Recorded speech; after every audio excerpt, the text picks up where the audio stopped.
Welcome, sleepy soul. I'm your storyteller, your quiet companion for tonight's dark and chilling journey. So dim the lights, get comfortable, close your eyes, and let these terrifying stories slowly pull you into sleep. If you're still awake in the next 5 minutes, I'll be surprised. But before we begin, tell me down in the comments, which city are you listening from tonight? And what horror topic should I cover in the next video? Now relax, and let the nightmares begin.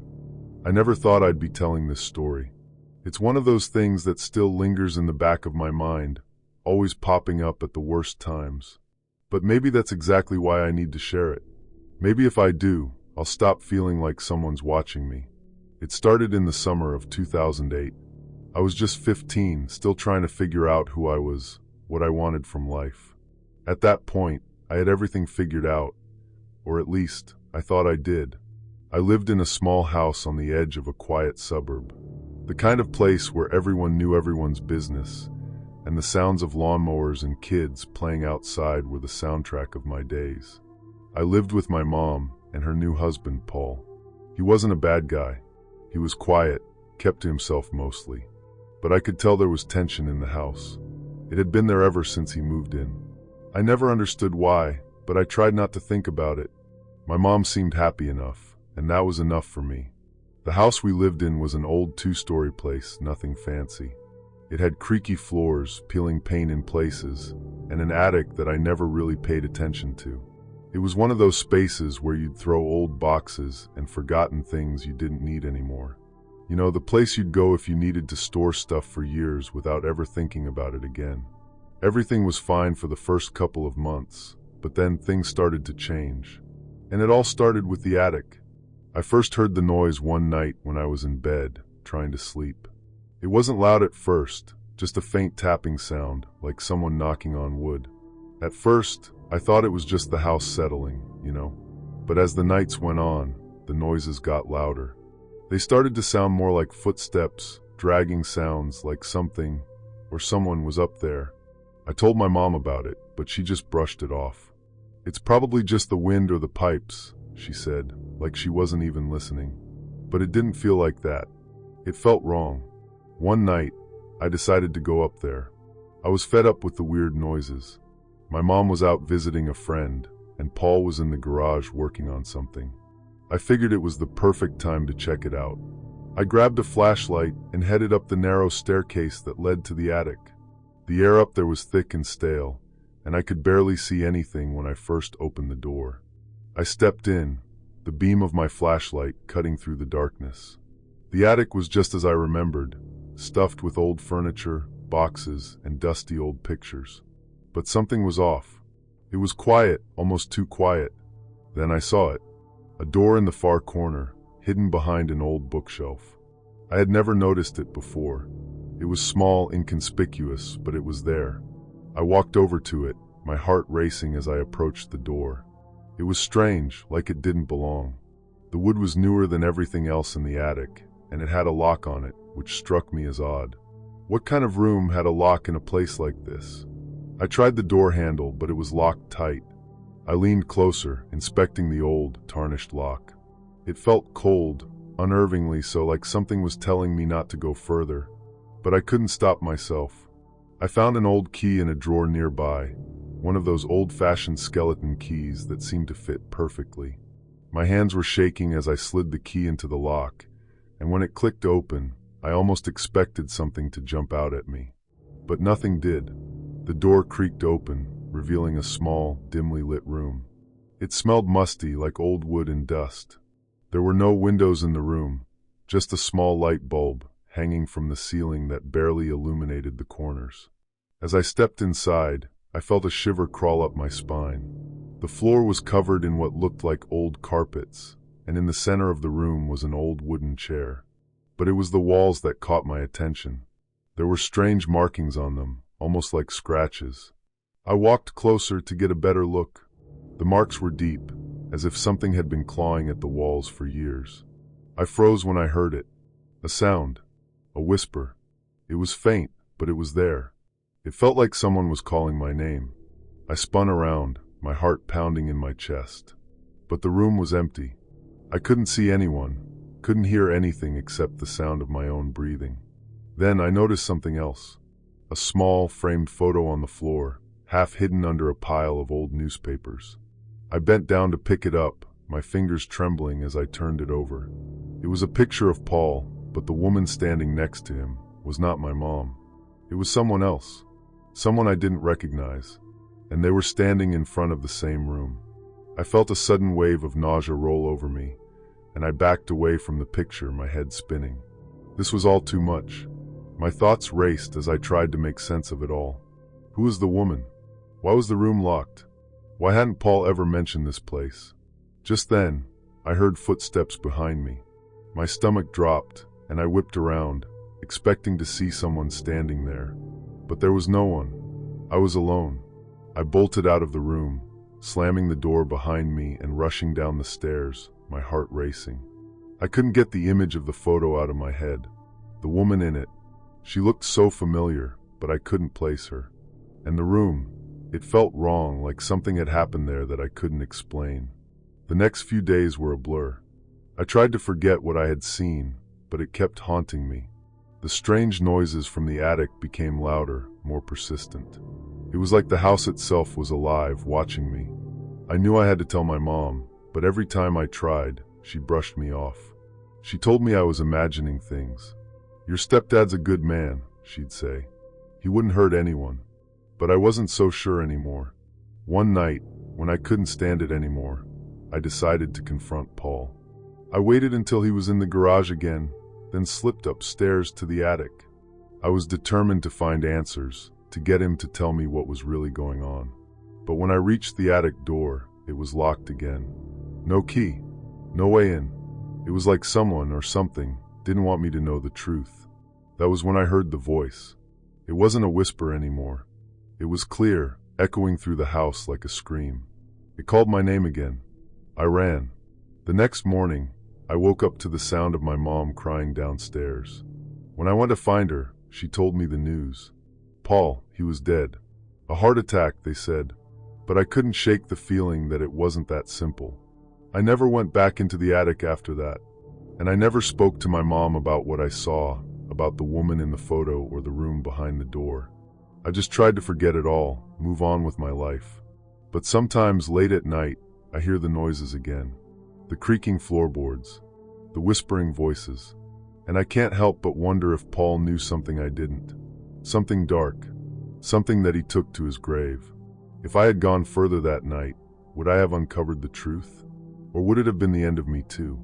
Sometimes, I think the house still holds its secrets, and I wonder if they'll ever let me forget. But that's the thing about secrets, they don't always stay buried. Story 2. I'll be telling you a story tonight, one that might make you think twice before you trust the people closest to you. It's about my stepmother, and I swear to you, I didn't believe any of it at first. But now, I don't know what to think anymore. My name's Ryan, and when this all started, I was about 15 years old. I lived in a small suburban town with my mom, dad, and my younger brother, Tommy. Life was ordinary, nothing special. The usual school days, chores, family dinners. I remember my parents telling me that they were getting married, and I wasn't exactly thrilled about the idea. A new stepmom. I didn't need one.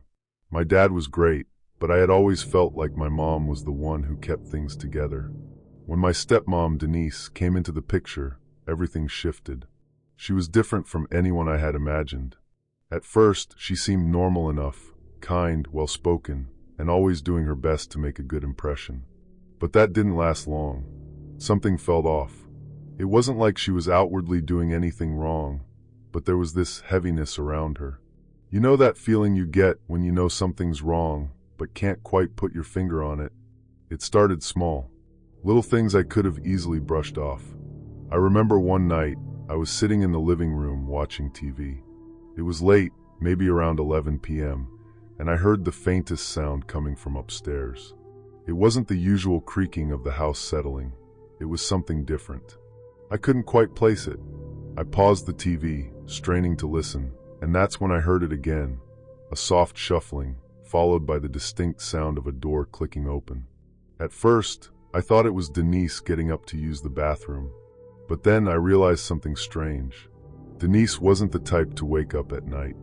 She always seemed so calm, so collected during the day, and I never saw her get up in the middle of the night. I told myself it was nothing, just my imagination running wild. But over the next few weeks, it happened again and again, Denise waking up in the middle of the night. Sometimes I'd hear footsteps, other times the soft clink of something metallic. And always, it was around the same time, between 1 a.m. and 2 a.m. I started feeling a little paranoid. I told Tommy, but he just shrugged it off. He was younger and didn't think anything of it. The strange behavior didn't stop there. Denise began talking about these projects she was working on during the night. She'd say she was organizing things or catching up on work she couldn't do during the day, but it didn't feel like that. She was too secretive. She'd lock herself in the spare bedroom for hours, and whenever I tried to ask her what she was doing, she'd give me this tight-lipped smile and say it was for work or personal projects. But there was something unsettling about the way she said it, as though she was hiding something. I started noticing more odd things. Strange symbols scrawled in notebooks that she'd leave lying around the house. I'd find her at odd hours of the night, her hands trembling as she closed a book or quickly hid something when I walked in. Her eyes were wide, as if I'd caught her in the act of something she shouldn't be doing. The air around her was colder, too, like she was carrying some unseen weight that no one else could see. One night, I decided I'd had enough. I couldn't shake the feeling that something was wrong, that I was missing something important. So after dinner, when Denise had gone upstairs again, I decided to follow her. I crept quietly up the stairs, trying not to make a sound. The house was dark, only the dim light from the hallway illuminating my path. I slowly reached the spare bedroom. The door cracked open just a bit. I could hear Denise's voice, but not enough to make out what she was saying. I pressed my ear against the door, trying to listen. That's when I heard it. A low, whispering chant that didn't sound like anything human. It was like a prayer, but it wasn't a language I recognized. My heart pounded in my chest. What the hell was going on? I pulled away from the door, my mind racing. I had to know what was happening. I waited a few more minutes, holding my breath. Then quietly, I opened the door just a crack and peered inside. What I saw made my blood run cold. Denise was sitting at the center of the room, her back to me, her hands clasped together in front of her. The walls were lined with candles, their flickering flames casting eerie shadows across the room. And there, on the floor in front of her, was a large, ornate mirror. It was old, covered in dust, but it glimmered in a way that felt unnatural. She was staring into it, her face expressionless. And then she spoke. "Come to me, return to me," she murmured, her voice barely audible. "I need you." I froze, too terrified to move. I had no idea who or what she was speaking to. But that wasn't the worst part. The worst part was the reflection in the mirror. It wasn't just Denise. It was someone else, someone tall, shadowy, with hollow eyes. And it was staring right at me. I stumbled back, knocking over a vase. The crash echoed through the house, and I immediately bolted out of the hallway and back to my room. My heart was racing. What had I just seen? Who was that figure in the mirror? And why was Denise so obsessed with it? I couldn't sleep that night. I kept thinking about the figure, about the whispering chants. I needed answers, and I wasn't going to rest until I got them. The next day, I started snooping.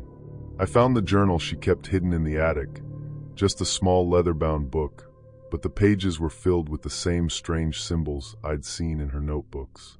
Each page seemed to describe rituals, ones that involved invoking something, someone really, that she referred to only as the One. She spoke about sacrifices, about dark energy, about power, but the more I read, the more confused I became. It didn't make sense. And then I found the drawing. It was in the back of the journal, tucked between two pages. A figure, tall and monstrous, with empty eyes, standing in front of Denise. The figure was surrounded by shadows, but it was unmistakably human in shape. And the face, it was mine. I felt the world spin around me. Was this about me? Was she trying to summon something through me? I spent the next few days on edge, watching Denise more closely. I could see her behavior becoming more erratic. She started speaking to herself more often, pacing around the house like she was waiting for something. Sometimes I'd catch her staring at me in the mirror, her gaze intense, almost as if she was searching for something inside me. I didn't know what to do. I was too scared to confront her, too scared to even think about what she was capable of. But one night, I couldn't take it anymore. I had to know what was happening. So, I gathered all the courage I could muster and confronted her. She was sitting in her usual spot, the room lit by candles, the air thick with tension. I asked her what was going on, why she was always working on these strange rituals at night. She didn't answer at first, just stared at me with that cold, unsettling smile.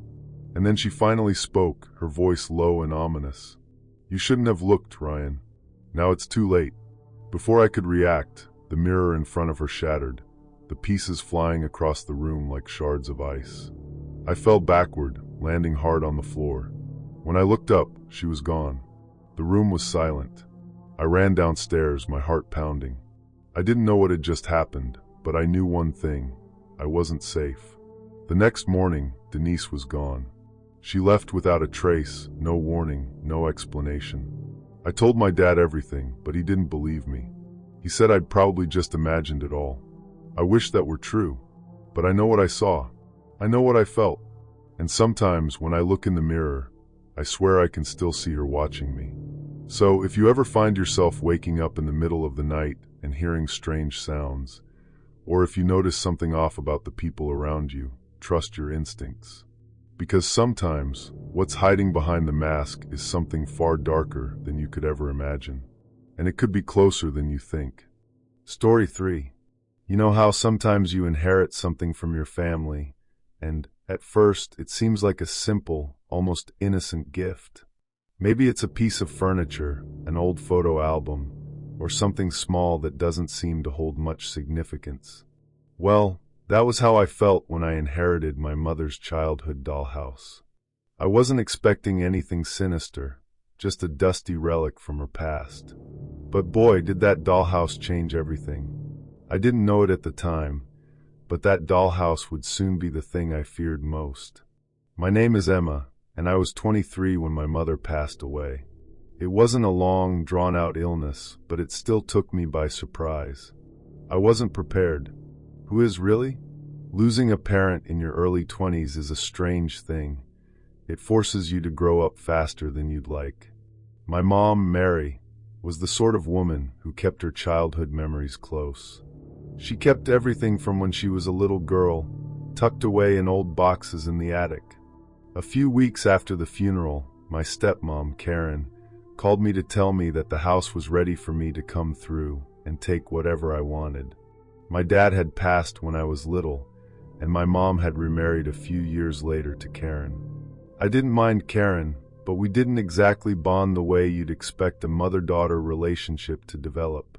Still, she had always been pleasant, though there was something off about her sometimes. Anyway, I went to the house where I spent my childhood. It felt different now. Empty. The air had a heaviness to it, and there was an unsettling stillness. I felt it the moment I stepped inside. It was in the attic, hidden behind piles of old boxes and dust-covered furniture. I found the dollhouse. It was this beautiful wooden house, painted a soft, faded pink with tiny, intricate details, miniature windows, a little red front door, and even a tiny garden with fake flowers. There were dolls inside, 3 of them. Their faces were frozen in time, with glassy eyes and painted smiles. I couldn't help but smile at how quaint it all looked, but deep down, I felt a sense of discomfort. Something about it seemed wrong, but I couldn't explain why. My mom had always talked about this dollhouse when I was little. She'd tell me stories about how she and her sister used to play with it for hours, creating whole worlds for the dolls. But after she got married, she stopped talking about it. I always assumed it was just one of those childhood things she had outgrown. I brought it back home with me that evening, intending to clean it up and put it on display. When I showed it to Karen, she gave me a strange look, almost like she knew something I didn't. Her eyes lingered on the house for too long. "That dollhouse, it was your mother's favorite, you know," she said, her voice low. I nodded, trying to shake off the weird feeling she gave me. Yeah, she talked about it all the time when I was little. Karen seemed to stiffen at my response, but then she quickly smiled and excused herself to another room. It was a small interaction, but it stuck with me. Something wasn't right. At first, everything seemed normal. I cleaned the dollhouse, put it on display, and went about my days. But soon I began to notice things. Small things. At first, I thought I was just imagining it. I had just finished cleaning the house when I looked over to the dollhouse and saw that one of the dolls had moved. Her position was different, just slightly, nothing huge, but enough to make me do a double take. I shook it off, telling myself that maybe I had bumped the house or that the house had shifted a little. But the next day, the doll was facing the other way. I knew then that something wasn't right. I decided to test it. I placed the dolls in specific positions, making sure they were arranged just as they had been before. The next morning, the dollhouse had changed again. This time, a new doll had appeared, an unfamiliar porcelain-faced figure. She was smaller than the others, dressed in a simple white dress. But she looked eerily out of place. I was shaken. I called Karen, but she dismissed my concerns. "You're just imagining it, Emma," she said. "Old houses can do that to you. You've probably been under a lot of stress." But I knew this was more than just stress. Something was wrong. I spent hours trying to figure out what was happening. I inspected the dollhouse for any hidden mechanisms, but it was all solid wood and painted surfaces. No wires, no strings. Just a normal, albeit disturbing dollhouse. Then it got worse. The dolls began moving on their own, again and again. Each time, they would shift positions, always in different arrangements. I started waking up in the middle of the night to hear soft, tiny footsteps from the attic. At first, I thought it was just the house settling, but the sound didn't stop. It was as if someone was walking around up there. The final straw came one night when I woke up to a loud crash. I shot out of bed, heart pounding. My eyes darted around the room. My bedroom door was wide open. Slowly, I stood up and walked towards the stairs that led to the attic. The air was cold, and as I climbed the stairs, I saw that the attic light was on. When I reached the top, I froze. The dollhouse was sitting there, right in the center of the room. But it wasn't the same. It looked bigger. The dolls were all facing the doorway, their eyes trained on me. I backed away slowly, a chill running down my spine. That's when I heard it, a voice. It was soft, almost a whisper, but unmistakable. "Come play with us." I bolted out of the attic, slamming the door behind me. I called Karen, but she was already asleep. I didn't want to scare her, but I couldn't shake the feeling that something was watching me. Something from that dollhouse. Days passed, and I started noticing more unsettling things. Karen was acting strange. She would often sit in front of the dollhouse for hours, just staring at it. I asked her what was going on, but she would always tell me to leave it alone. She told me my mother had been obsessed with the dollhouse when she was young, and that it had something to do with family secrets. That was when I realized I was being pulled into something dark, something that didn't belong in this world. The dollhouse wasn't just a toy. It was a portal. The more I delved into my mother's past, the more I uncovered. My mom had been part of something secret, something involving rituals and strange occurrences. It turned out that the dollhouse had been a part of those rituals, a conduit for something else. One night, I decided I couldn't take it anymore. I had to destroy the dollhouse. I grabbed a hammer and marched upstairs to the attic. But when I opened the door, the dollhouse wasn't there. The room was empty, save for a strange, faint smell that filled the air. I searched the whole house, but it was gone. Karen had vanished too. No one believed me when I told them. They thought I was just grieving, that my mind was playing tricks on me. But I know what I saw. I know what's out there. And the worst part, the dollhouse is still out there somewhere. I don't know where, but it's waiting. And if you ever come across an old, wooden dollhouse in an attic, don't touch it. Just walk away. Because sometimes the things we inherit don't want to be forgotten. Sometimes they want to be found. Story 4. I used to think my life was pretty ordinary, you know. I was 17 at the time, living in a cozy suburb where everything seemed to happen on autopilot. I'd wake up early, do my schoolwork, hang out with friends, and go to bed without a care. Things felt simple, safe. But the day my stepmom moved in, it felt like the air in the house changed. I don't mean in a typical stepmom trying to impress you kind of way. It was different and unsettling in a way I couldn't put my finger on. Her name was Rachel. She was younger than my dad, only about 10 years older than me. At first, she seemed nice enough. She had that smile that could almost melt you, like she was trying a bit too hard to be everyone's friend. But then there was the weird thing. You see, Rachel had this rule, one that she made crystal clear from the first day she stepped into our home. No one was allowed to touch her. It wasn't a matter of personal space or just being cautious. It was more like an order. She would flinch if you got too close, and she'd make sure to back away if anyone accidentally brushed up against her.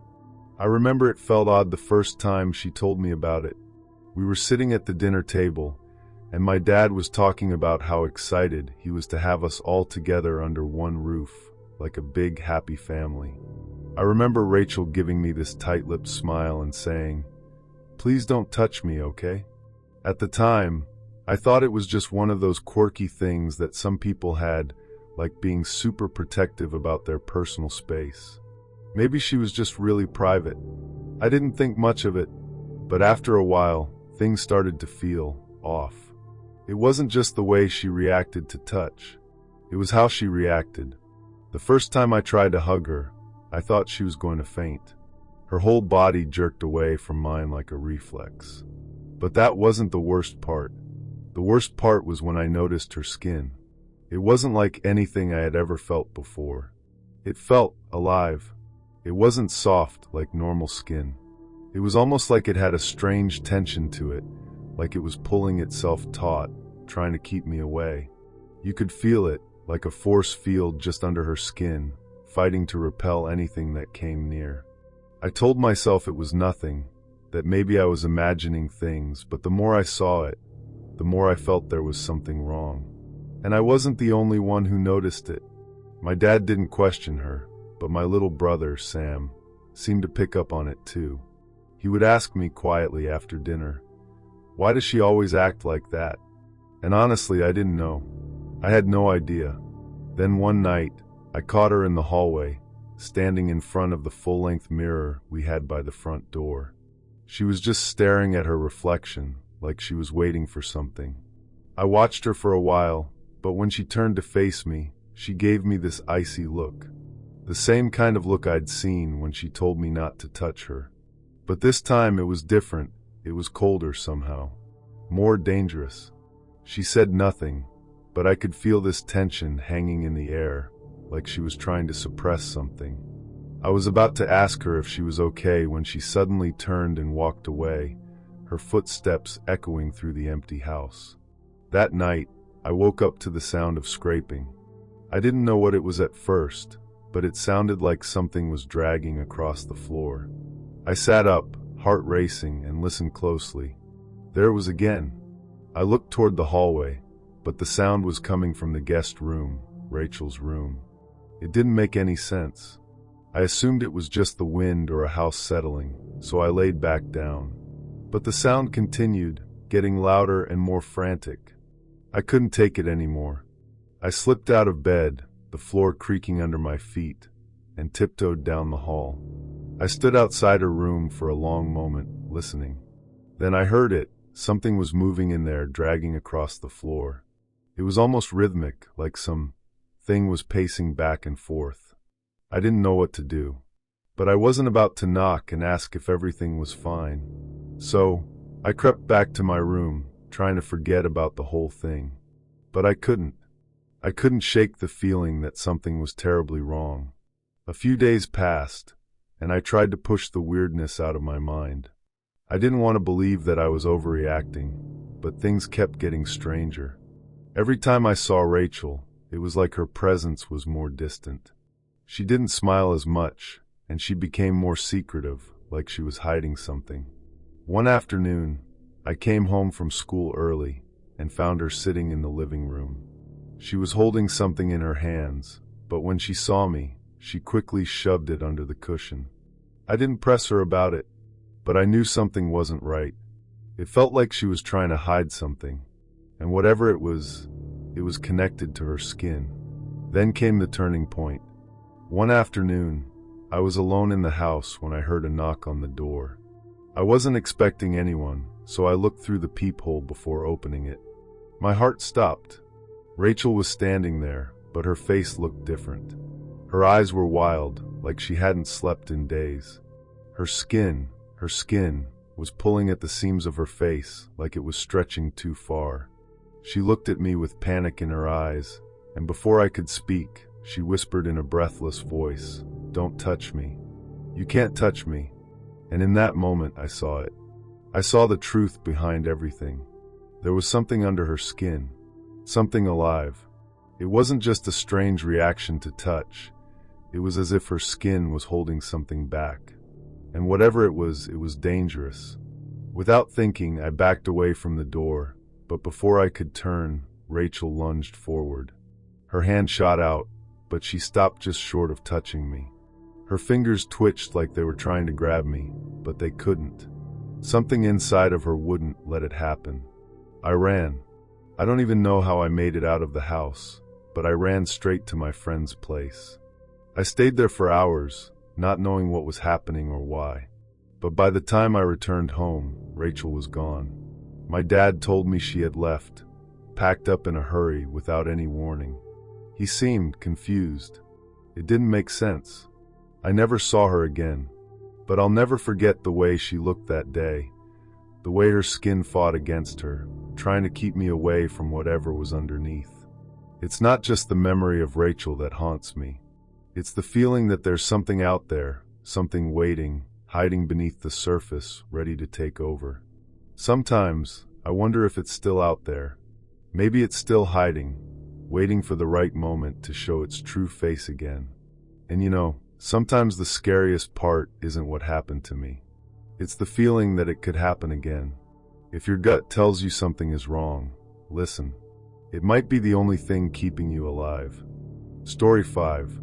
I don't know if you've ever had one of those nights where everything seemed fine at first, but then something shifted. Just a little. So little you might convince yourself you're imagining it. But by the end of it, you're trapped in a world that doesn't make sense anymore. And there's no way out. It was my 16th birthday when it all started. I'm Sam, and at the time, I lived in a small, quiet town. Nothing ever really happened there. I had a few friends, an after-school job at the local bookstore, and a pretty normal life. If anything, I always wished for a little more excitement, a little more thrill. I didn't know that wishing for excitement would lead to the kind of horror that would haunt me for years. It was the night of my birthday, and for the first time, my stepmom insisted on throwing a big party for me. To be honest, I wasn't thrilled about it. My mom passed away when I was young, and my dad remarried a few years later. I never felt quite right with my stepmom, Tanya. She was sweet in a way that always felt forced, like she was trying a little too hard to be the perfect stepmother. But my dad had been insistent, said I deserved to have a grand birthday after everything I'd been through. I remember how it felt walking down the stairs that evening. The house was full of balloons and streamers, the living room glowing with fairy lights. The smell of cake and coffee lingered in the air, and guests were laughing in the background. It looked like the kind of party anyone would want. But as I entered the room, something felt wrong. Maybe it was the way everyone was acting. They were too cheerful. I mean, it was my birthday, so I should have expected people to be excited, but this was different. There was this undercurrent of intensity to their smiles, like they were waiting for something. Like they were all expecting something. I shook it off at first, told myself I was overthinking it. You know how it goes. Sometimes you get this feeling, but you can't quite place why. It felt almost like an itch in the back of my mind, but I ignored it. After all, it was my birthday, right? The first sign that something was off came when I went to the kitchen to grab a drink. Tanya was there, setting down plates with her back to me. I leaned against the counter, watching her, and I could have sworn I saw her pause for just a moment, like she was listening for something. But when I blinked, she turned around, smiling her usual smile. "Happy birthday, sweetie," she said, almost a little too brightly. "Thanks, Tanya. Everything looks great." She nodded, still grinning, but her eyes darted nervously around the room as though something was making her anxious. I almost asked if she was okay, but then a loud laugh from the other room interrupted me. It was one of my dad's friends, and it was so loud, so forced, that it made me flinch. I didn't think much of it until later, when the clock struck 8. The house felt odd at that point. The walls seemed to stretch and bend in a way that wasn't possible. People started acting even stranger, too. I caught a few of my dad's friends staring at me, like they were looking through me, not at me. One woman, who I'd never seen before, whispered something to Tanya. Something about the next phase. Tanya smiled and nodded like it was a regular conversation. "Sam, you look so grown up tonight," she said, touching my arm in a way that felt too lingering. "Too careful. It's all going according to plan." The hairs on the back of my neck stood up. I laughed it off, thinking it was just me being paranoid. But every time I walked through the house, I felt the air thicken. The sound of the music playing in the background started to sound muffled, like I was underwater. I tried to talk to my friends, but they seemed distracted, their eyes glazed over. They didn't even seem to notice how strange everything was. I was about to go upstairs to take a breather when I noticed something that made my blood run cold. In the hallway mirror, I could see my reflection, but it wasn't right. I don't know how to explain it, but the way I was smiling, it was forced. Like someone else was wearing my face. I turned away, and when I looked back, the reflection was normal again.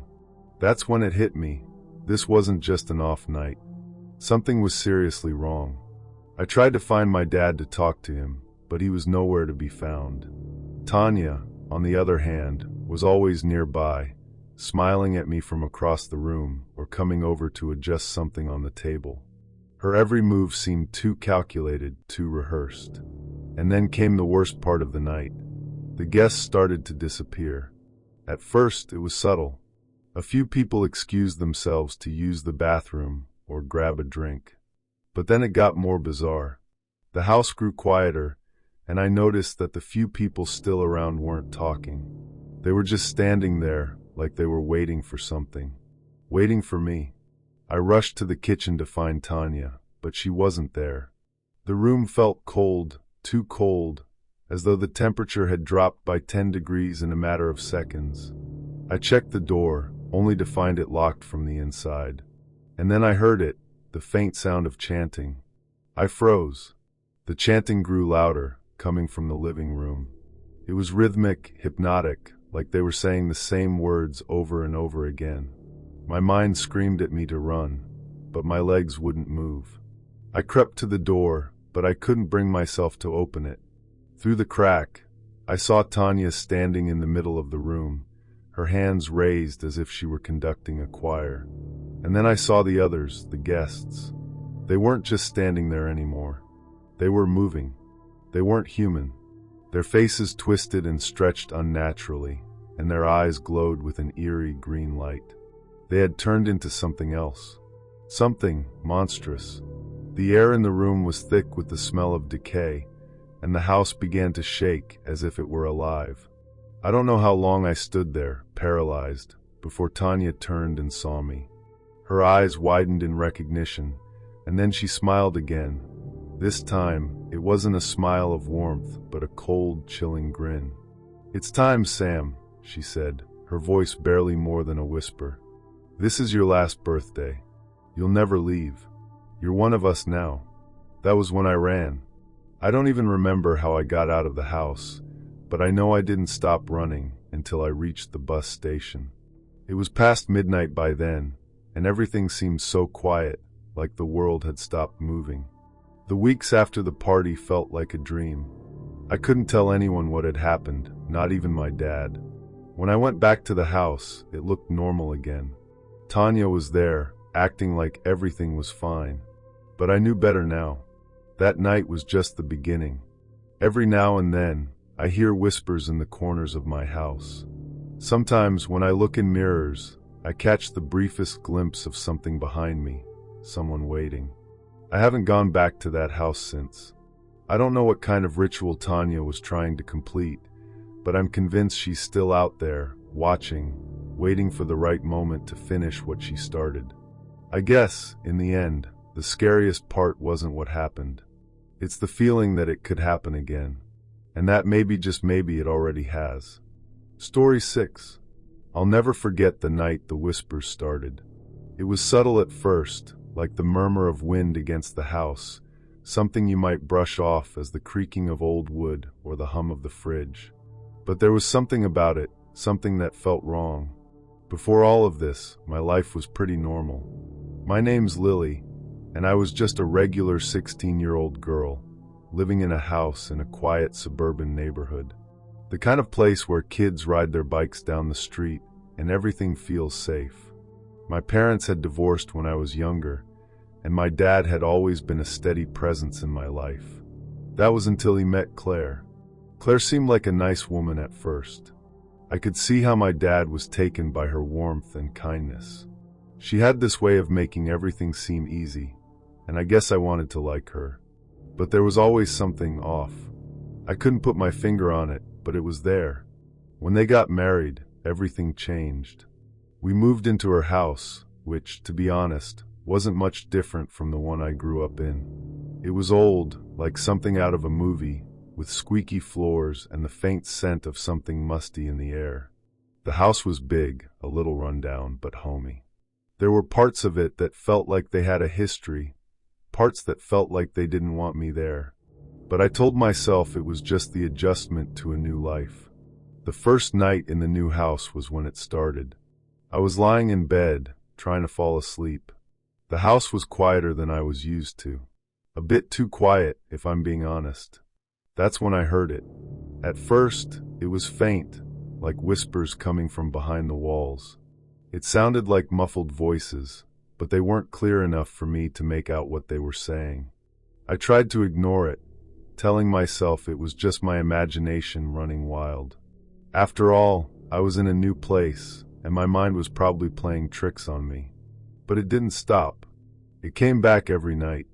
The whispers would start at the same time, just when I was about to drift off. At first, I thought I was just hearing things, but the more it happened, the more I began to wonder if I was losing my mind. One night, I decided I'd had enough. I got out of bed, tiptoed down the hallway, and stood in front of the wall where the sounds seemed to come from. My heart was racing, my palms sweating. I pressed my ear against the wall, straining to hear. It was there again, those whispers. But this time, I could almost make out the words. "Get out!" I pulled back, my mind spinning. I hadn't imagined that. It was real. There was someone behind that wall. But who? And why? I didn't sleep that night. In the morning, I tried to tell my dad about it, but he just laughed it off, told me I was probably just adjusting to the new house. Claire wasn't much help either. She just brushed it off, saying it was all in my head, that houses made noises all the time. But it wasn't just in my head. I could hear it every night. Sometimes it was a voice, sometimes a soft scraping sound, like something was moving behind the walls. It wasn't long before I started noticing other strange things too. At dinner one evening, I noticed Claire staring at me from across the table. There was a coldness in her eyes I hadn't seen before. She didn't speak, but there was something unsettling in her gaze. I tried to shake it off, but I couldn't. I felt like she was watching me, waiting for me to say something. It was then that I started to do some digging. I found an old family photo album in the attic one afternoon. The house had belonged to Claire's family before she moved in with my dad. As I flipped through the pages, I saw pictures of Claire as a little girl, with a family I didn't recognize, her parents, a brother, and a younger sister. But what caught my attention were the pictures of the house, the same one I was living in. The walls were different, the furniture older, but it was the same place. And there was something off about the way Claire's family looked in the photos, something that felt wrong, like they were all smiling a little too widely, as if they were hiding something behind their expressions. I found one picture that made me freeze. It was of Claire, much younger, standing in front of a wall, smiling for the camera. But behind her, in the faintest shadow, I could see something else, a figure barely visible, peering out from the crack in the wall. I felt my heart stop. That night, the whispers came again, louder than ever. I could hear them clearly now, almost as if they were inside my room. They were no longer vague, no longer indistinct. I could hear them saying my name. Lily. I froze, paralyzed with fear. It was like the walls themselves were alive, speaking to me, warning me. But warning me about what? I tried to tell Claire. I begged her to listen, to take me seriously, but she just gave me that cold, distant look again. She told me it was all just stress, that I needed to relax. But I couldn't relax. Not with the walls whispering, not with the things I was starting to uncover. So, I started investigating on my own. I went into the basement one afternoon when Claire was out. The air was damp, musty, and filled with the smell of old wood. I felt a chill crawl up my spine as I began searching the room. I found a small door tucked behind some old crates. It was hidden, almost as if someone had tried to forget it was there. I tried the handle, and to my surprise, it opened. Inside, the room was dark, filled with cobwebs and dust. But there was something else, a sense of something, or someone waiting. As I stepped inside, I saw it. The wall. It wasn't solid. There was a gap, a crack running along its length. And behind it, something shifted. I could see movement, shadows flickering like something was crawling through the wall. Suddenly, the whispers grew louder, sharper. They weren't coming from the wall anymore. They were inside my head, inside my ears, drowning me in their terrible messages. She knows. I turned and ran out of the room, my heart pounding. I could feel something chasing me, but when I reached the stairs, the house was silent again. The next few days were a blur. I felt like I was losing my mind. Claire acted like nothing was wrong, like I was the one who was crazy. But I knew what I heard, what I saw, and I knew that whatever it was tied to Claire. It was tied to her family, to the house. That night, as I lay in bed, the whispers came again. But this time they were different. They weren't warning me. They were calling me. And as I listened, a name floated to the surface, Claire's name. I knew then. The house was haunted by something dark, something that had followed Claire from her past.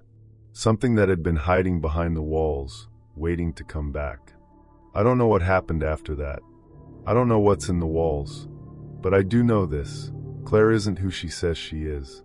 And whatever is trapped inside that house, inside those walls, it's not finished with us. And sometimes, I wonder if I ever will be. The scariest part isn't the whispers or the things in the walls. It's the feeling that it could all happen again, that it never really stopped. Something tells me it's just biding its time, waiting for the right moment. Story 7. I still can't shake the feeling that something wasn't right that night. Sometimes when I think back to it, I wonder if I missed the warning signs. If I had just paid more attention, maybe things wouldn't have gotten as bad as they did. But I didn't. And now, every time I look into a mirror, I can't help but feel like someone's watching me, like something's lurking just behind the glass. My name's Jason. I was 16 at the time, living with my dad, my stepmom, and my little brother in a small, suburban house on the edge of town. Life wasn't anything out of the ordinary, really. I had my friends, my routine, and school to keep me busy. It was peaceful, boring even. But that's how I liked it. My mom passed away when I was little, and my dad remarried a few years after, to a woman named Lila. At first, I didn't mind her. She seemed nice enough, if a little distant. But that was before things started to get strange. It all began one evening when I was in the living room watching TV. Dad was out running errands, and my stepmom, Lila, was in the kitchen cooking dinner. My little brother, Max, was doing his homework at the table. It was a typical afternoon, nothing to write home about. That was until I glanced over at the hallway mirror. It was a big, ornate mirror that hung on the wall near the front door. One of the few things that actually felt a little out of place in the otherwise simple house. I don't know why I was looking at it, but when I did, something caught my eye. Lila was standing in the kitchen, her back to me as she stirred something in a pot. But her reflection in the mirror was different. It wasn't just that she wasn't facing me in the mirror, it was the way her reflection was moving. It was subtle, but it was there. For a second, I thought it was just the light, or maybe I was seeing things. But no, I could see her reflection smile, no grin, as though it was aware of me. I blinked, and the smile disappeared, but the reflection stayed there, staring at me, its eyes cold. I rubbed my eyes, trying to shake it off. I told myself it was just a trick of the light, or maybe I was tired. After all, I had been up late studying the night before. But that feeling stayed with me, like someone was standing just behind me watching. The whole atmosphere in the house shifted, and even though I tried to ignore it, I couldn't shake the unease that had settled in my chest. The next day, things got worse. I was in the bathroom, brushing my teeth, when I noticed something else. My stepmom had been standing in the hallway, as usual, when I passed her on my way back to my room. But when I glanced at the mirror in the hallway, I saw her reflection standing there with a twisted grin. This time, it was way more noticeable. I froze. Her reflection was just off. It was as if her reflection had a life of its own, smiling at me while she wasn't even close to looking in my direction. I couldn't explain it. It didn't make sense. I wanted to tell my dad, but I knew he'd think I was imagining things. Maybe I was. Maybe I was just being paranoid. But it wasn't just a one-time thing. It kept happening. At random times, I'd see her reflection moving differently than she was in real life. Sometimes it would look at me with this strange, knowing look. Other times it would look at me with a menacing expression, a cold stare that made my blood run cold. I couldn't take it anymore. I had to figure out what was going on. I started digging into Lila's past. At first, it was just innocent curiosity, but the more I dug, the darker the picture became. What I uncovered was unsettling, to say the least. Lila's family history was complicated. Her mother had died when she was young, and she was raised in a series of foster homes. But there were gaps in her story, things she never mentioned, parts of her life that seemed intentionally hidden. I wasn't sure why, but I felt like I was getting closer to something I wasn't supposed to know. One night, I decided to confront her. It was stupid, I know, but I couldn't let it go. I waited until Max was in bed and my dad was out, and then I sat down with Lila after dinner. I told her everything, the reflections, the grins, the stares. I told her I thought something was wrong. She listened quietly, her expression unreadable. When I finished, she didn't say anything for a long time. She just stared at me, her eyes cold and distant, like she was sizing me up. Then, without warning, she laughed, a dry, humorless laugh. "You think you're seeing things, Jason," she said, her voice low, almost mocking. "But you're not." That's when I realized something was terribly wrong. "You think you can see it," she went on, her voice getting quieter, more ominous. "But you don't. You're not supposed to know. You're not supposed to be asking these questions." She stood up abruptly, her chair scraping against the floor. "You need to stop. You need to stop looking into things you don't understand." I was shaken. She had never spoken to me like that before, and the way she looked at me in that moment, like she knew something I didn't, was terrifying. But I couldn't back down. I had to know the truth. That night, I stayed up late, researching her history even more. I found an old news article from a small town near where she grew up. It mentioned a woman who had disappeared years ago, someone who had been involved in something dark. The article hinted at a connection to a cult, and at the bottom, it said something about a demon's vessel. I didn't understand it fully, but I knew it had something to do with her. Then it hit me. I realized what was going on. It wasn't just her reflection that was wrong. It was her entire being. Lila wasn't just hiding something from her past. She was hosting something. A malevolent entity that had been trapped inside her for years, feeding off of her, twisting her. But I couldn't confront her directly. Not yet. It wasn't safe. I needed more proof, something that would make it undeniable. The next night, it happened again. I was lying in bed, trying to fall asleep, when I heard the faintest noise. It was coming from the living room. A sound I couldn't quite place. It was soft at first, like the creak of a door, the whisper of fabric brushing against the floor. I got up, half expecting to find my dad home early. But when I crept down the hallway, I froze. Lila was standing in front of the mirror in the living room, staring at her reflection. Her face was expressionless, but her reflection was smiling. Not just a normal smile, but one so wide and sinister, I felt a shiver race down my spine. Her reflection looked directly at me, its grin widening. It knew I was there. It saw me. I froze, unable to move. I didn't know what to do, or what was real anymore. Was I losing my mind? Or was this really happening? The reflection in the mirror slowly began to raise its hand, like it was reaching out toward me. I snapped out of it and ran back to my room, slamming the door behind me. My heart was racing, and I felt like I couldn't breathe. I couldn't go back to sleep. I didn't know what was happening, but I knew one thing for sure. Something was terribly wrong with Lila. The next day, things escalated. I started noticing that the air around her felt heavy. It was like she wasn't just my stepmom anymore, like there was something else inside her, something dark and twisted. She'd snap at me for no reason, her eyes flashing with a cold, menacing light. The grins in the mirror had become more frequent, and I could swear I'd see her reflection sometimes, moving even when she wasn't. Watching me. I didn't know what to do. I didn't know how to stop it. Every time I tried to tell my dad, he dismissed me, thinking I was just having a bad week. But I knew something was happening, something I couldn't explain. And then one night, it happened. I woke up to a sound, a knocking, but it wasn't coming from the door. It was coming from the mirror. I crept down the hallway to the living room. There she was, Lila, standing in front of the mirror again, her reflection staring back at her. This time, it wasn't just the grin. Her reflection was moving, its hands raised to the glass.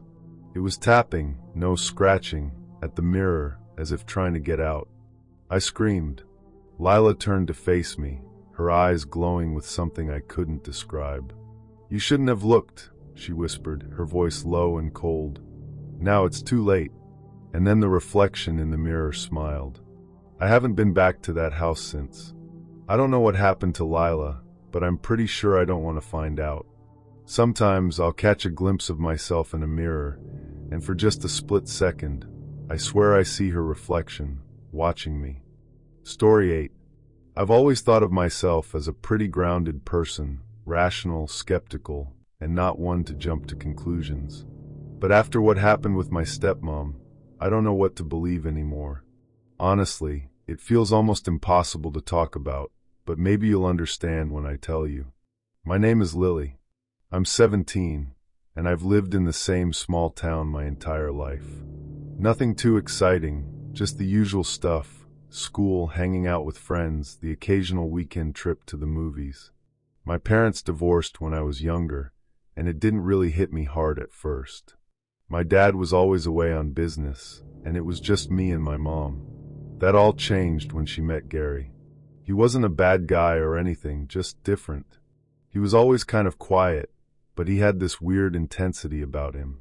He didn't make my mom happy the way I thought she deserved, but I guess it didn't matter. They got married, and my life changed in ways I couldn't have imagined. But Gary's not really the issue here. The problem started with his daughter. When he moved in with us, he brought his daughter along, Riley. She was around my age, and at first, I thought we'd get along. but there was something unsettling about her. She was always so calm, so collected. It wasn't like she was cold or mean, it was just off. There was this look in her eyes, like she was always thinking about something deeper than I was. And then there was my stepmom. I'd never seen her like this before.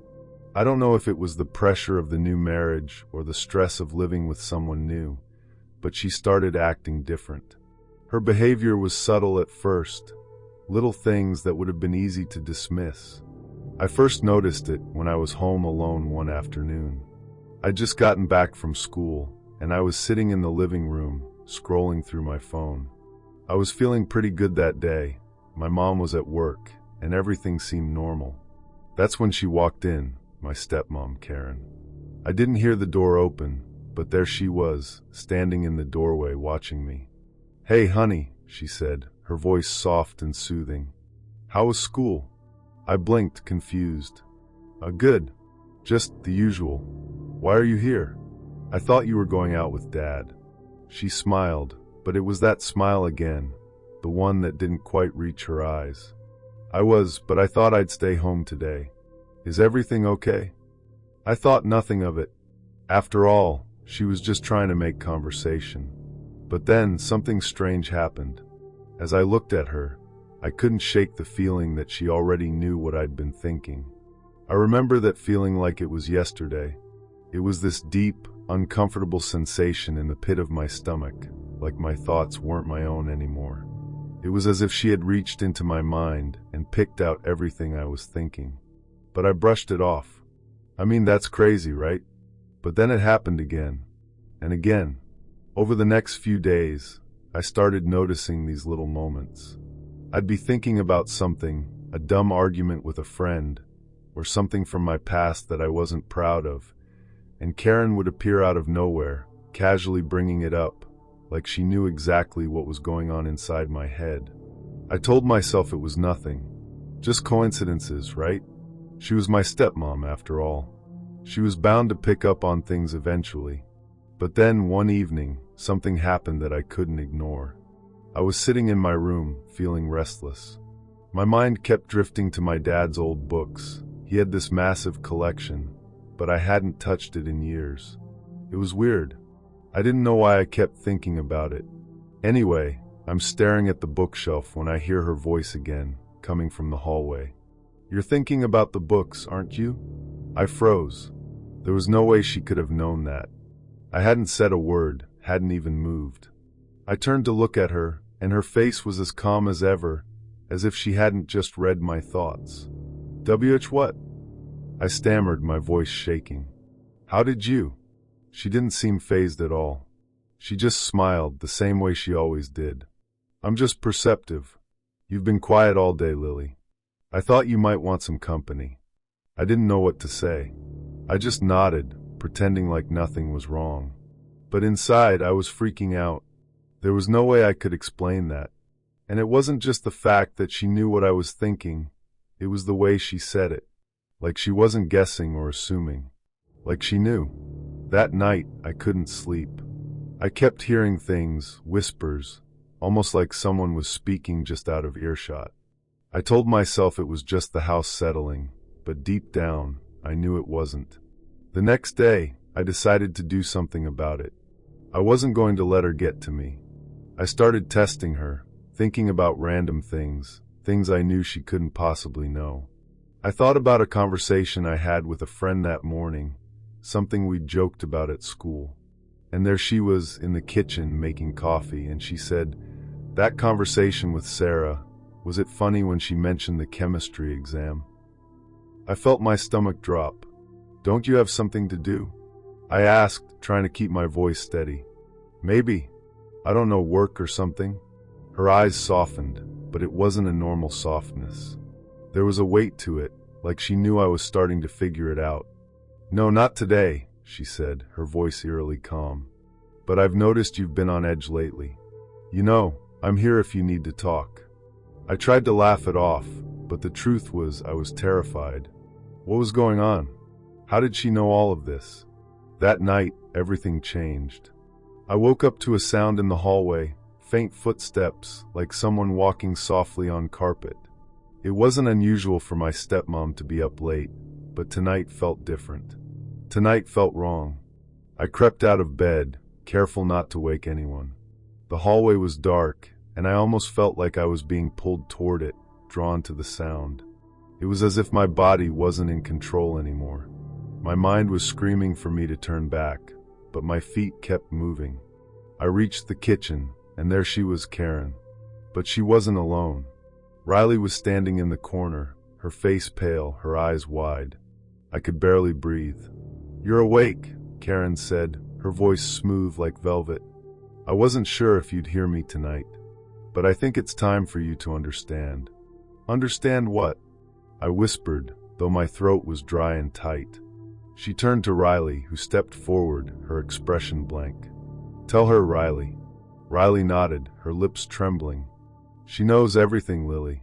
It's why she's here." I looked at them, confused. "What do you mean?" "She's my stepmom. She's here too." "She's here for much more than that," Karen interrupted. "I can hear you, Lily. I've always been able to hear you. Your deepest fears, your darkest thoughts, they're all mine." I felt like the floor had just dropped out from under me. The air around me felt heavy, suffocating. My legs shook, and I could barely keep myself standing. "You've been so focused on the wrong things," Karen continued. "You've been worried about me hearing your thoughts. But the truth is, I don't just hear them.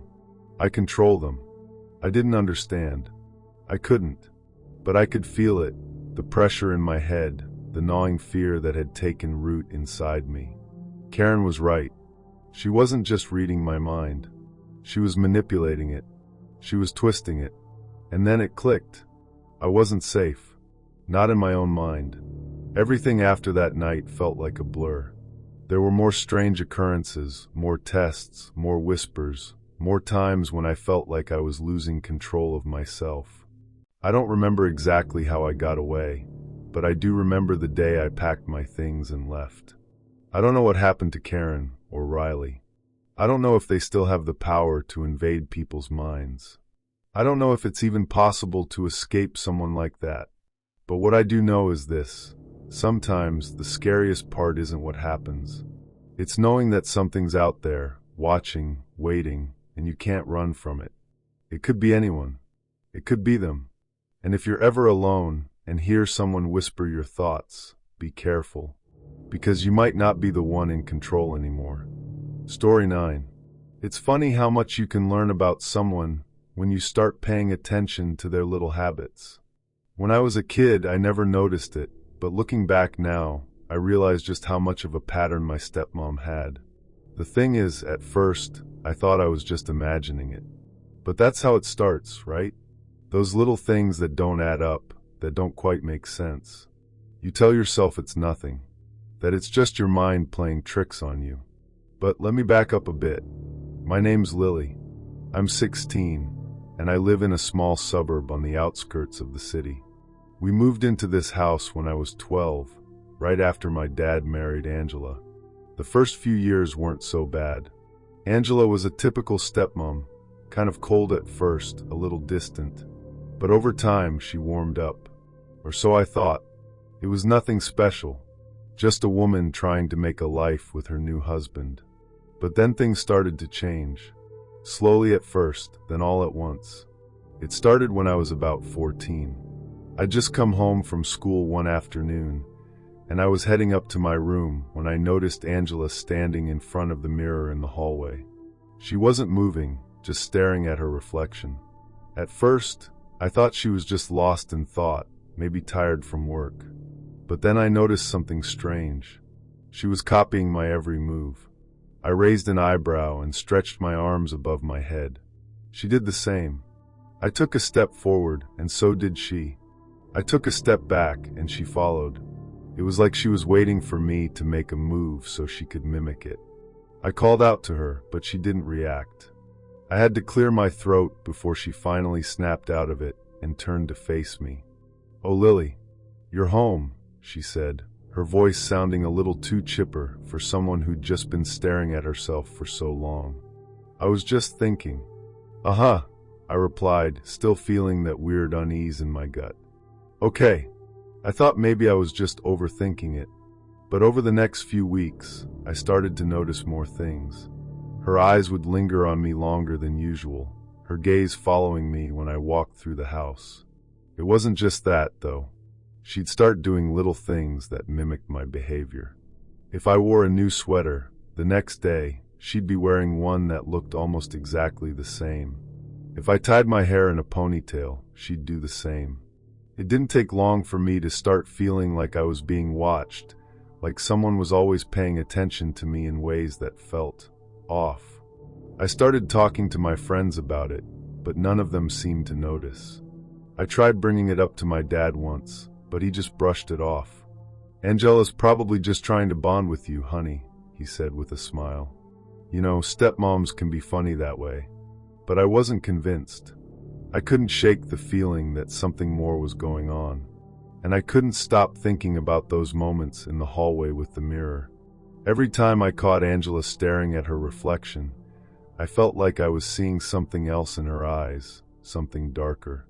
Like she was searching for something, trying to remember something that had slipped away. One evening, I decided to investigate. I waited until after dinner when Angela went into the living room to watch TV. I crept into her room, taking care not to make a sound. I knew I shouldn't be snooping, but I needed to know if I was just being paranoid or if something was actually wrong. The first thing I noticed when I opened the door was a large, full-length mirror on the far wall. I hadn't seen it there before. In fact, I was pretty sure it hadn't been there the last time I was in her room. I stepped closer to it, my reflection staring back at me in the dim light. That's when I noticed the pictures. They were framed on the wall beside the mirror, black and white photos of Angela from when she was younger. I recognized her immediately, her blonde hair, her bright blue eyes, that same smile. She was beautiful, no doubt about it, but what struck me was the look in her eyes. She looked lost, like she didn't know who she was anymore. I ran my fingers over the frames, my heart pounding in my chest.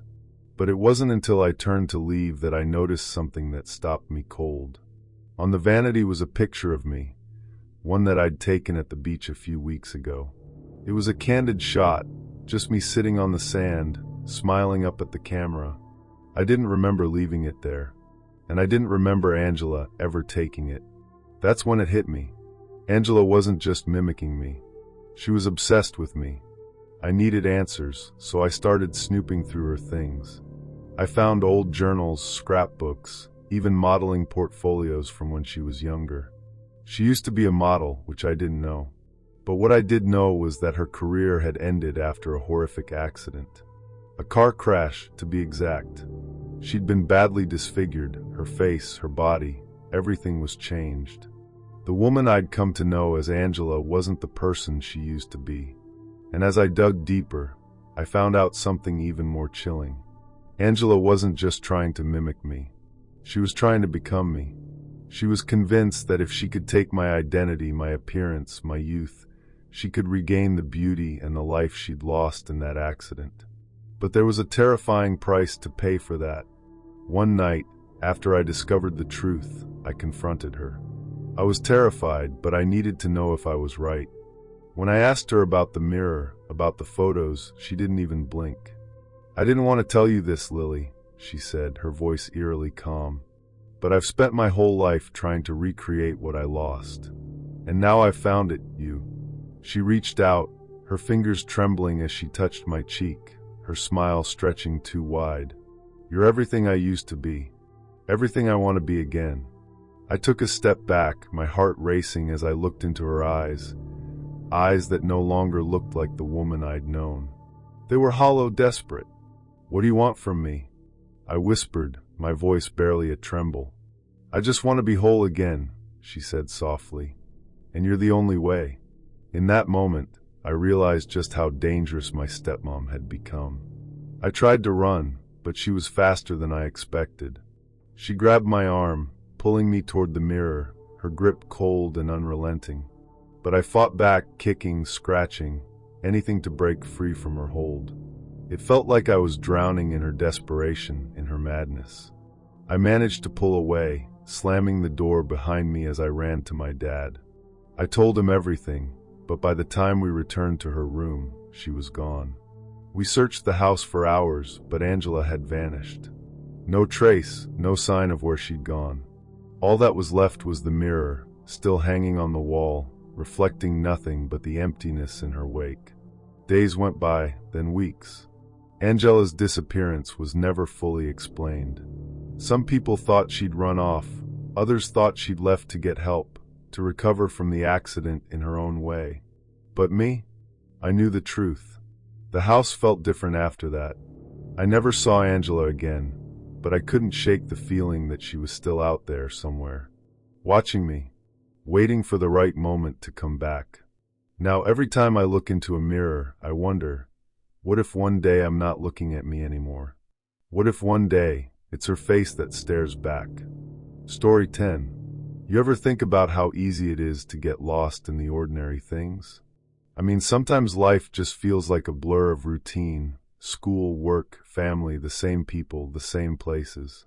I never thought anything strange would happen to me. That was until the day I started noticing the garden. I should probably introduce myself first.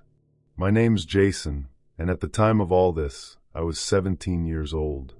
I lived in a pretty normal suburban neighborhood. You know the kind. Quiet streets, rows of identical houses, neighbors who wave but never really stop for a chat.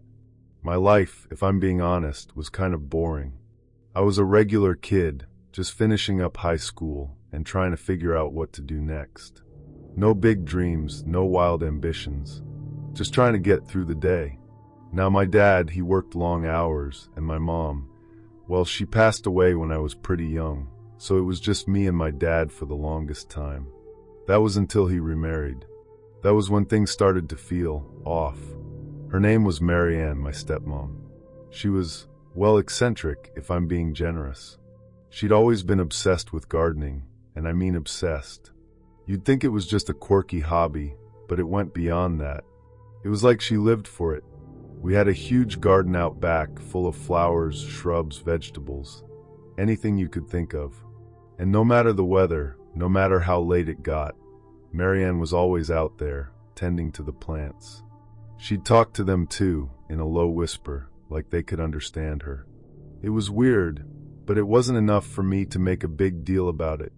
But something happened about a month after my dad disappeared. No one ever explained what happened to him. One day he was there, and the next gone. The police said it was probably an accident, maybe a car crash. But I never saw his body. It didn't sit right with me, and it wasn't long before Marianne's behavior took a strange turn. I remember the first time I noticed something was wrong. I was walking past the garden, still in my school uniform, when I heard it. A low, guttural hum coming from the far corner. At first, I thought it was just the wind or maybe some kind of insect. But the sound, it didn't feel natural. It was like something was alive back there. I brushed it off at first. Maybe I was just tired. But then I noticed the plants. They looked different. Not like the healthy, vibrant greenery I was used to. These plants seemed darker, like they were growing unnaturally fast, twisting in odd directions. I told myself it was nothing, maybe just a result of too much water, too much fertilizer, or whatever. But then it started happening more often. I'd see them moving, like really moving. Leaves twitching, vines curling and stretching like they were reaching for something. And Marianne, she didn't seem to notice. She was always out there, in her gardening gloves, humming her weird tune, tending to those plants like they were her children. I couldn't make sense of it. Then came the night I'll never forget. It was late, around 11 p.m., and I was in my room, trying to fall asleep. I'd been hearing strange noises from the garden for days. I thought maybe I was just imagining it. But this time, I was certain something was out there. I heard it again, that low hum, but this time there was something else. A shuffling sound like footsteps, but wrong. Not human. I don't know how to explain it. It was almost as if something was dragging itself across the ground. I grabbed my flashlight and crept downstairs, careful not to wake Marianne. I stood by the kitchen window, peering out into the garden. My breath caught in my throat when I saw her. Marianne was out there in the middle of the night, standing motionless in the garden. Her back was to me, but I could see her silhouette under the dim moonlight. She was holding something, a bundle of something wrapped in cloth. She bent down and placed it next to one of the plants, and then she began whispering. I couldn't hear the words, but I could feel the tension in the air. It was like the night itself was holding its breath. Then I saw the plant twitch again. This time it moved towards her, slowly, like it had a mind of its own. The vines wrapped around her wrist, and Marianne didn't even flinch. It's hard to explain why, but something about that moment felt wrong. My heart started to race. I backed away from the window, breathing hard, trying to convince myself I was just imagining it. But deep down, I knew I wasn't. The next day, things started to get worse. I found strange things in the garden, plants I didn't recognize, sprouting from nowhere. There were no seeds, no signs of them being planted. Just these odd, twisted plants that seemed to grow overnight. Some of them were pale, almost white, and others were dark, almost black. They had these sharp, jagged edges, and when I touched one, it felt alive, like it was breathing. I tried to ask Marianne about it, but she just smiled and told me not to worry. Plants are mysterious things, Jason, she said with a wink. Sometimes they do things we don't understand. I didn't want to believe it, but I couldn't shake the feeling that something was seriously wrong. The plants, the weird sounds, Marianne's strange behavior, it all seemed connected. It wasn't until I found the journal that I finally understood what was happening. One afternoon, when Marianne was out, I went snooping through her room. I know it wasn't the right thing to do, but I had to know. That's when I found the journal, old and worn, hidden in a drawer beneath some clothes. The pages were yellowed, the handwriting messy and frantic. But the more I read, the more I understood. Marianne wasn't just a gardener. She was using dark rituals, dark magic, if I'm being honest. She had been harvesting the life force of those around her, using the plants to absorb it, to grow stronger. That's why the garden had become so strange. And that's why my dad was gone. He was part of the harvest. There were notes about sacrifices, about draining energy from people to feed the plants. And the more she did it, the stronger the plants became.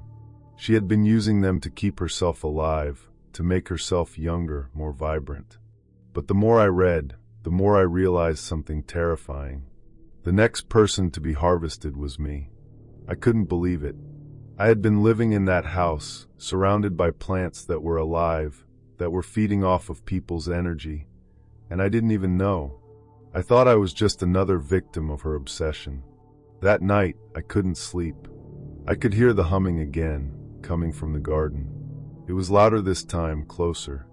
I didn't know what to do. I thought about running, but I couldn't bring myself to leave. I didn't want to be alone, not after everything I'd discovered. I decided to confront her.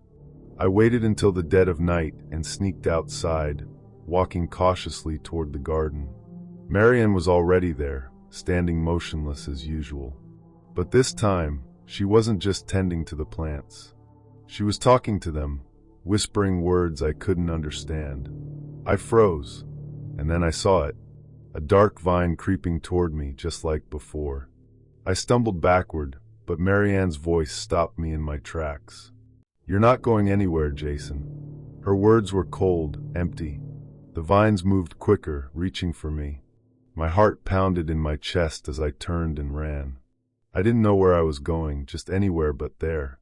But I could hear her chasing me, calling my name, her voice slipping into something unnatural.